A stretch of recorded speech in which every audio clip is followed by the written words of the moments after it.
तो एपिसोड की शुरुआत में हमें दिखाते हैं कि जिन को देखकर बाइजियन काफ़ी खुश होता है और जिन को गले लगा लेता है। फिर बाइजियन जिन से कहता है कि तुम कितनी देर से उठे हो और तुम्हारा वजन भी बहुत कम हो गया है। जिस पर जिन बाइजियन से कहता है कि छोड़ो मुझे, तुम मेरे कपड़े गंदे कर रहे हो। यह सुनकर बाइजियन जिन को छोड़ देता है। फिर जिन बाइजियन से कहता है कि तुम्हें अपनी फिक्र करनी चाहिए, तुम कितने मोटे हो गए हो। जिस पर बाइजियन जिनसे कहता है कि मैं मोटा नहीं हुआ, बल्कि तुम्हारी फिक्र करते करते मेरा वेट 3 केजी कम हो गया है। यह सुनकर सभी वहाँ पर हंसने लगते हैं। जिसके बाद अपेक्स मास्टर जिनसे कहती है कि अब जब तुम यहाँ आ ही गए हो तो मुझे तुम्हें कुछ बताना है। जैसे कि तुम जानते हो कि बीटाओ हॉल दोबारा बना है, पर अभी इसका कोई लीडर नहीं है, तो मैं तुम्हें बिटाओ हॉल का नया लीडर बनाना चाहती हूँ। जिस पर जिन का साथी भी जिन से कहता है कि मैं भी यही चाहता हूँ। जिस पर जिन कहता है कि आपके ऑफर के लिए शुक्रिया, पर मैं बिटाओ हॉल का लीडर नहीं बन सकता हूँ। जिस पर अपेक्स मास्टर कहती है कि तो तुम मना कर रहे हो। तभी बाइजियन भी जिन से कहता है कि यह एक बहुत अच्छा ऑफर है। फिर मिस जियाओशी भी जिन से कहती है कि तुम इस ऑफर को रिजेक्ट क्यों कर रहे हो, क्या इसका कोई कारण है। जिस पर जिन कहता है कि मैं तुम सबकी आशाएं जानता हूँ और तुम सभी के भरोसे के लिए शुक्रिया, पर मैं पिटाओ हॉल का लीडर नहीं बनना चाहता हूँ, क्योंकि मैं क्यूशू से बाहर जाना चाहता हूँ। जिस पर मिस जियाउसी जिनसे पूछती है कि क्या तुम सच में क्यूशू छोड़कर जाना चाहते हो। जिस पर जिन कहता है कि अगर मैं क्यूशू में रुका तो हम ज़्यादा शक्तिशाली नहीं बन पाएंगे और कभी भी जैनियन सेक्ट को नहीं हरा पाएंगे। जिस पर अपेक्स मास्टर जिनको मना करती है और कहती है कि मैं तुम्हें क्यूशू से बाहर नहीं जाने दूंगी। और वो कहती है कि टिएंडो सेक्ट से बदला लेना काफ़ी था, पर हम इतने शक्तिशाली नहीं है कि जैनियन सेक्ट का सामना कर सके, और उनकी शक्ति इतनी ज़्यादा है कि तुम कल्पना भी नहीं कर सकते हो। जिस पर जिन कहता है कि इसी वजह से मैं क्यूशू से बाहर जाना चाहता हूँ और देखना चाहता हूँ कि आखिर वो कितने शक्तिशाली हैं, और वैसे भी वो कभी भी हमें मार सकते हैं और ज़रूरी नहीं है कि वो बाद में हम पर हमला करें और तब हम कुछ नहीं कर पाएंगे। इसलिए हमें ताकतवर होना होगा ताकि हम उनका सामना कर सके। यह सब सुनकर जिनका साथी अपेक्स मास्टर से कहता है कि मैं जिनकी बात से सहमत हूँ और मैं भी क्यूशू से बाहर के लोगों को देखना चाहता हूँ और देखना चाहता हूँ कि वो कितने शक्तिशाली हैं। तभी बाइजियन भी कहता है कि मैं भी तुम्हारे साथ जाऊंगा। अगर उनमें से कोई भी पूरे क्यूशू को हरा सकता है तो मैं उनसे डरकर नहीं रहना चाहता हूँ। जिस पर अपेक्स मास्टर सोचती है कि आखिरकार हेड का बलिदान जाया नहीं गया, और फिर वह कहती है कि अगर तुम लोगों ने अपना मन बना लिया है तो मैं एक बिटाओ हॉल को क्यूशू के बाहर बनाऊंगी। जिस पर जिन के साथी कहता है कि अगर हम सब चले जाएंगे तो इस जगह का ध्यान कौन रखेगा। जिस पर जिन कहता है कि बाइजियन के पिता यह कर सकते हैं, और बाइजियन के पिता बहुत ही भरोसेमंद आदमी हैं, और जिन फैमिलियों ने बिटाओ हॉल को ज्वाइन किया है उन्हें भी कोई दिक्कत नहीं होगी। फिर जिन कहता है कि जब मैं सफ़र पर निकलूंगा तो मैं तुम सबको बता दूंगा। इसके बाद वो वहाँ से जाने लगता है। तभी अपेक्स मास्टर जिन से कहती है कि लेकिन अब जब बिटाओ हॉल दोबारा बना है तो मुझे इसके लीडर को घोषित करना ही होगा। जिस पर जिन मान जाता है और फिर बिटाओ हॉल के सभी सदस्यों के सामने जिनको बिटाओ हॉल का लीडर बना दिया जाता है। इसके बाद जिन सोचता है कि हमें नहीं पता कि सफ़र कितना खतरनाक होगा या कितनी मुश्किलें सामने आएंगी, पर हम उनका सामना करेंगे। इसके बाद 1 महीना बीत जाता है और जिन और उसके साथी सफ़र पर निकल चुके होते हैं। जिसके बाद हमें एक रेगिस्तान का सीन दिखाते हैं जहां से जिन और उसके साथी गुजर रहे होते हैं। तभी जिन कहता है कि कितनी अजीब बात है, जो नक्शा हेड ने छोड़ा था उसके हिसाब से हमें इस रेगिस्तान से 3 दिन पहले निकल जाना चाहिए था। तभी पीछे से 2 लोग कहते हैं कि शायद हम खो गए हैं। जिस पर बाइजियन उन्हें कहता है कि जिन पर भरोसा रखो, वो हमें यहाँ से निकाल देगा, और जिनके पास जाता है और जिनसे कहता है कि क्यों मैं सही कह रहा हूँ ना। जिस पर जिन उसके पीछे रहने के लिए कहता है। तभी अपेक्स मास्टर सभी से कहती है कि चिंता की कोई ज़रूरत नहीं है, जिन हमें ज़रूर यहाँ से बाहर निकाल देगा। फिर वह जिन के पास जाती है और जिन से पूछती है कि क्या तुम्हें सही रास्ता चुना था? जिस पर जिन कहता है कि मैं हेड के नक्शे के हिसाब से ही चल रहा हूँ। तभी जिन का एक दोस्त सभी को एक कटे हुए कैक्टस की ओर इशारा करता है और कहता है कि यह तो वही कैक्टस है जिसे हमने कुछ देर पहले पार किया था। जिस पर जिन कहता है कि शायद हम लोग गोल गोल घूम रहे हैं। जिस पर जिनका एक साथी कहता है कि अगर ऐसा रहा तो हम यहीं फंस जाएंगे। जिस पर जिन कुछ सोचता है और अपने साथियों से कहता है कि चिंता करने की कोई ज़रूरत नहीं है, शायद हम किसी इल्यूजन में फंस गए हैं और मैं अभी दिक्कत का पता लगाता हूँ। फिर जिन अपने आसपास के एरिया को अपनी ऑरा से जांचता है और उसे एक दिक्कत मिलती है और जिन सभी से कहता है कि मुझे दिक्कत पता चल गई है और एक डायरेक्शन की ओर जाता है और कहता है कि उसे यही होना चाहिए। और फिर जिन कुछ स्टोन निकालकर अर्थ फॉर्मेशन को अपने आगे प्लेस करता है, पर तभी सभी स्टोन डिस्ट्रॉय हो जाते हैं। जिस पर मिस जियाउसी जिन से पूछती है कि वहाँ पर क्या हुआ। जिस पर जिन बताता है कि जो चीज़ यहाँ नीचे है उसकी शक्ति बहुत ज़्यादा है जिससे अर्थ फॉर्मेशन काम नहीं कर रही है। जिस पर अपेक्स मास्टर कहती है कि चलो खोद कर देखते हैं कि वहाँ क्या है।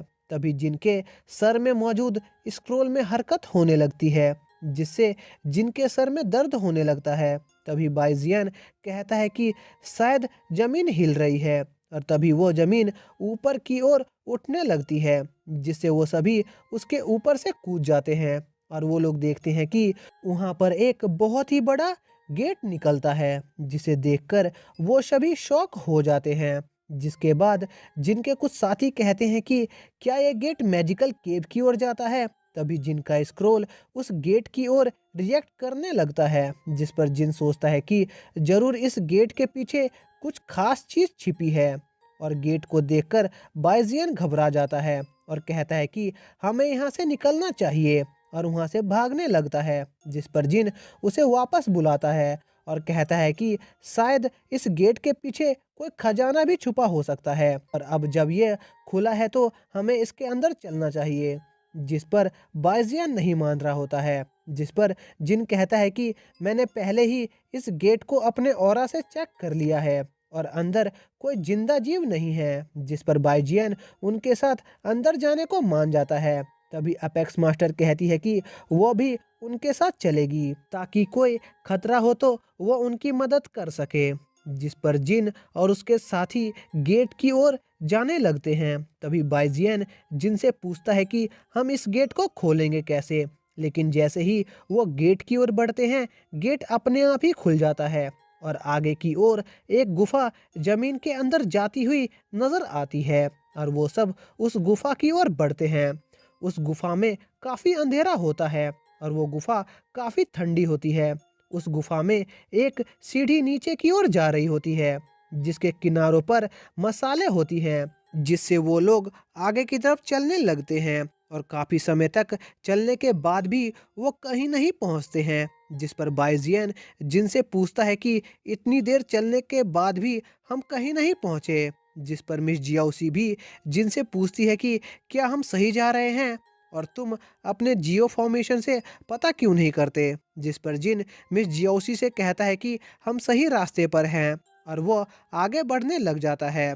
उसी समय जिन अपने मन में सोच रहा होता है कि स्क्रोल की शक्ति काफ़ी तेज रिएक्ट कर रही है और इसका मतलब हम सही रास्ते पर हैं। और फिर कुछ समय और चलने के बाद जिन और उसके साथियों को एक समुंदर दिखाई देता है और यह देखकर वो सब शॉक होते हैं। फिर वो लोग उसकी तरफ बढ़ते हैं, पर जब वो समुंदर के पास जाते हैं तो वो पाते हैं कि उस समुंदर का पानी काले रंग का होता है। यह देखकर मिस जियाउशी जिनको बताती है कि मैंने बिटाओ हॉल के लाइब्रेरी में काले पानी के बारे में पढ़ा था और यह पानी किसी भी जिंदा जीव की लाइफ फोर्स को अब्जॉर्ब कर लेती है। जिस पर जिन बाइजियन को कहता है कि मैंने तुमसे कहा था ना कि यहाँ कोई जिंदा जीव नहीं है। तभी जिन और उसके साथियों को एक अजीब आवाज़ आती है जो कह रही होती है कि मुझे मेरी शोल वापस करो। लेकिन जिन और उसके साथियों को यह पता नहीं चल रहा होता है कि यह आवाज़ कहाँ से आ रही है। तभी बाइजियन एक उड़ती हुई चीज़ की ओर इशारा करता है जो तेजी से उड़ते हुए उनकी ओर आ रहा होता है, जिस पर जिन कहता है कि यह तो एक डीमन है। यह सुनकर बाइजियन काफी डर जाता है और प्रार्थना करने लगता है। तभी मिस जियाउशी समुंदर के एक हिस्से पर इशारा करती है जो चमक रहा होता है, और वहां से एक बीस्ट निकलता है, जिसे देखकर अपेक्स मास्टर सभी को बताती है कि यह तो लेजेंडरी बीस्ट यूनिकॉर्न है। और तभी वो डीमन और लेजेंडरी बीस्ट एक दूसरे पर हमला कर देते हैं, और उनकी शक्ति को देखकर अपेक्स मास्टर कहती है कि यह तो हेवनली लेवल पर है, और मुझे नहीं पता था कि इस जगह पर इतने शक्तिशाली बीस्ट होंगे। जिस पर जिन कहता है कि हमें यहाँ से निकलना होगा, और वो सब वहाँ से भागने लगते हैं। और उस डीमन और लेजेंडरी बीस्ट की बीच काफ़ी खतरनाक लड़ाई हो रही होती है, जिसे देखकर अपेक्स मास्टर कहती है कि हमें उनकी अटैक की शॉक वेव से बचना होगा। लेकिन तभी वो डीमन और लेजेंडरी बीस्ट एक दूसरे पर जोरदार हमला करते हैं, जिससे एक शॉक वेव जिन और उसके साथियों की ओर आने लगती है। उस शॉक वेव की फोर्स से वो लोग उड़ने लगते हैं, जिससे बचने के लिए वो लोग उस वेव को रेसिस्ट करने लगते हैं। पर उस डीमन और लेजेंडरी बीस्ट के लगातार एक दूसरे पर अटैक से वो शॉक वेव और शक्तिशाली हो जाती है, जिस पर जिन उस वेव को रोकने के लिए एक फील्ड जनरेट करता है, जिसके अंदर उसके शॉक वेव का कोई असर नहीं हो रहा होता है। यह फील्ड अपेक्स मास्टर तक पहुंचती है तो वो भी शॉक वेव से फ्री हो जाती है। लेकिन जब तक यह फील्ड बाइजियन तक पहुंचती, वह उन शॉक वेव से उड़कर उस समुंदर के पानी में गिरने लगता है। लेकिन जिन बाइजियन को पानी में गिरने से बचा लेता है और एक गुफा की ओर फेंक देता है, और वो सब भी उसी गुफा की ओर बढ़ रहे होते हैं और उस गुफा में सुरक्षित पहुंच जाते हैं। गुफा में पहुंचने के बाद अपेक्स मास्टर जिनसे पूछती है कि तुमने ब्रिज पर उस शॉकवेव की ताकत को नाकाम कैसे किया, जिस पर जिन बताता है कि आपने गौर नहीं किया, पर जिस सीढ़ियों पर हम चल रहे थे उनकी साइड में जो मसाले जल रही थी उन पर प्रोटेक्टिव ऑरा थी, जो उस शॉकवेव से उस ब्रिज को बचा रही थी। मैंने बस उस मसाल की ऑरा को मिमिक किया था। जिस पर अपेक्स मास्टर जिनको मुश्किल में भी ऐसा सोच पाने की काबिलियत की तारीफ करती है, जिस पर जिन कहता है कि मैं तो हूँ ही जीनियस, मैं हर सिचुएशन में सरवाइव कर सकता हूँ। फिर जिन कहता है कि यहाँ से बाहर जाने का दूसरा कोई रास्ता होगा, पर उस डीमन और लेजेंडरी बीस्ट की लड़ाई के कारण हम वहाँ जा नहीं सकते, हमें इसी गुफा में आगे बढ़ना चाहिए। जिस पर बाइजियन कहता है कि तुम्हें कैसे पता कि आगे कोई और बड़ा खतरा नहीं है, जिस पर जिन कहता है कि क्या पता यहाँ से बाहर निकलने का रास्ता आगे हो। फिर वो सब उस गुफा में आगे बढ़ते हैं, और कुछ देर चलने के बाद जब वो गुफा के दूसरी ओर पहुंचते हैं तो वहाँ एक बहुत बड़ा आइलैंड होता है। इस आइलैंड को देखकर वो सभी शॉक हो जाते हैं, जिस पर मिस जियाउशी कहती है कि लाइब्रेरी में काले समुंदर का तो जिक्र है, पर किसी भी आइलैंड का जिक्र नहीं है। शायद जो भी इस आइलैंड पर आया होगा वो यहाँ से जिंदा लौटकर नहीं गया होगा। जिस पर जिन कहता है कि अब जब हम यहाँ आ ही गए हैं तो हमें इसे चेक करना चाहिए, और वो लोग उस आइलैंड की ओर चले जाते हैं। और जब जिन और उसके साथी उस आइलैंड पर पहुंचते हैं तो वो पाते हैं कि वो आइलैंड बहुत शांत होता है, और फिर वो आगे बढ़ने लगते हैं। तभी वहाँ के पत्थरों में हलचल होती है और वो एक रॉक जायंट का रूप ले लेते हैं। उस रॉक जायंट को देखकर अपेक्स मास्टर कहती है कि इस रॉक जायंट का ऑरा बहुत शक्तिशाली है, हमें इसे संभल कर लड़ना चाहिए। जिस पर जिन कहता है कि यह तो बस एक रॉक जायंट है, आप यहीं रुकिए और देखिए मैं इसे कैसे हराता हूँ। फिर जिन उस रॉक जायंट पर अटैक करने लगता है, पर वो रॉक जायंट जिन के अटैक को अपनी शील्ड से ब्लॉक करता है। यह देखकर जिन चौंक जाता है और कहता है कि यह रॉक जायंट बहुत शक्तिशाली है, और फिर रॉक जायंट जिन को पकड़ लेता है। जिस पर मिस जियाओशी जिन से पूछती है कि क्या वो ठीक है, जिस पर जिन रॉक जायंट के हाथ से छूटकर कहता है कि हाँ मैं ठीक हूँ।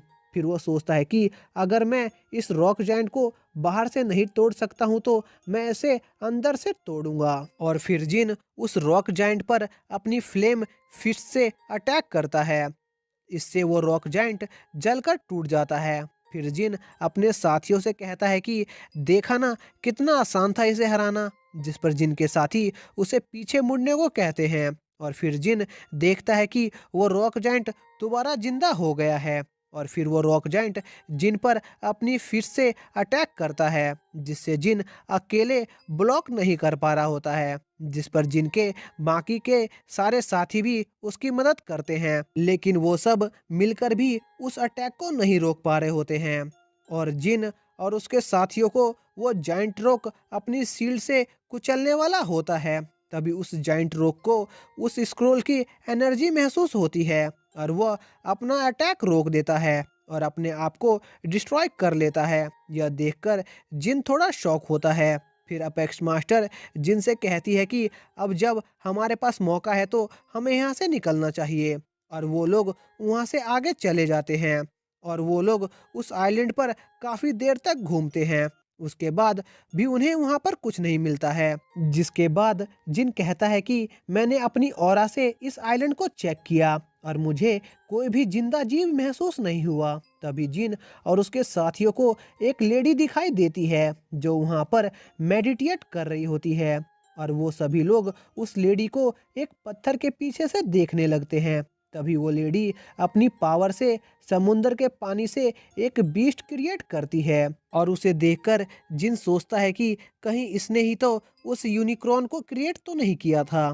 फिर वह अपने सभी साथियों को कहता है कि हम लोग अपनी पावर से इस लेडी का सामना नहीं कर सकते, हमें अभी यहाँ से जाकर तैयारी करके अपनी पावर को बढ़ाना चाहिए। और वो लोग वहाँ से निकलने लगते हैं कि तभी बाईजीएन से एक लकड़ी टूट जाती है, जिसकी आवाज़ से उस लेडी को उनके वहाँ होने का पता चल जाता है। और ये एपिसोड यहीं पर एंड हो जाता है।